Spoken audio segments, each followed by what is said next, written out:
Hi అండి, welcome to my channel. నేను మీ శ్రావణి. ఇవాళ నేను మంచిగా టేస్టీగా కుక్కర్లో ఈజీగా టమాటో రైస్ ఎలా ప్రిపేర్ చేసుకోవాలో చూపించబోతున్నాను. ఇంకెందుకు మరి ఆలస్యం, స్టార్ట్ చేసేద్దాం. ముందుగా స్టవ్ మీద కుక్కర్ పెట్టుకొని హీట్ ఎక్కిన తర్వాత ఆయిల్ వేసుకోవాలి. అలానే జీలకర్ర, ఆవాలు, తర్వాత ఒక 2 ఇలాచి, కొద్దిగా చెక్క, అలానే 2 లవంగాలు, కొద్దిగా కరివేపాకు, అలానే పచ్చిమిర్చి వేసుకొని తర్వాత ఒక మీడియం సైజ్ ఆనియన్ సన్నగా పొడవుగా కట్ చేసుకొని వేసుకొని ఇవన్నీ మంచిగా ఫ్రై అయ్యే వరకు కుక్ చేసుకోవాలి. కుక్ అయిన తర్వాత ఒక స్పూను జింజర్ గార్లిక్ పేస్ట్ వేసుకొని మంటను లో ఫ్లేమ్లో పెట్టుకొని పచ్చివాసన పోయే వరకు కుక్ చేసుకోవాలి. కుక్ అయిన తర్వాత ఒక 3 మీడియం సైజ్ టమోటాలు సన్నగా కట్ చేసుకొని వేసుకోవాలి. ఇక్కడ టమోటాలు బాగా పండినవి అయితే బాగుంటాయండి టేస్ట్.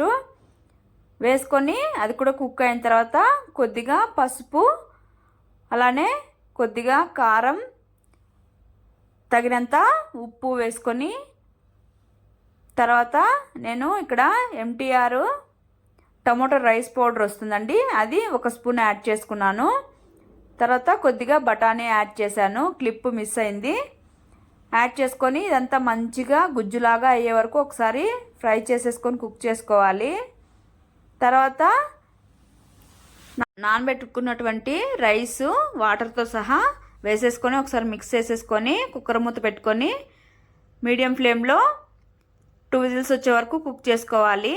ఇక్కడ నేను 1.5 కప్పు రైస్ తీసుకున్నానండి. వాటర్ అయితే 2.5 కప్పు వాటర్ యాడ్ చేసుకున్నాను. తర్వాత ఇక్కడ స్టీమ్ వెళ్ళిపోయిందండి.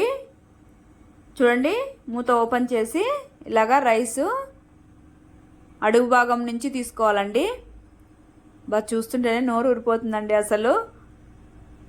తర్వాత ఇందులోకి కొద్దిగా కొత్తిమీర వేసేసుకొని ఒకసారి రైస్ అంతా స్లోగా మిక్స్ చేసేసుకోవాలి. మిక్స్ చేసేసుకొని సర్వ్ చేసేసుకోవడమే. ఇదైతే ఆనియను రైతాతో అయితే సూపర్ ఉంటుందండి టేస్ట్ అయితే. లంచ్ బాక్స్లో కానీ పిల్లలు కూడా ఇష్టంగా తింటారు. టేస్ట్ అయితే వేరే లెవెల్ అండి. మీరు ట్రై చేసేసి మీకు ఎలా వచ్చిందో కామెంట్ చేయండి. Okay, bye, take care, thank you for watching.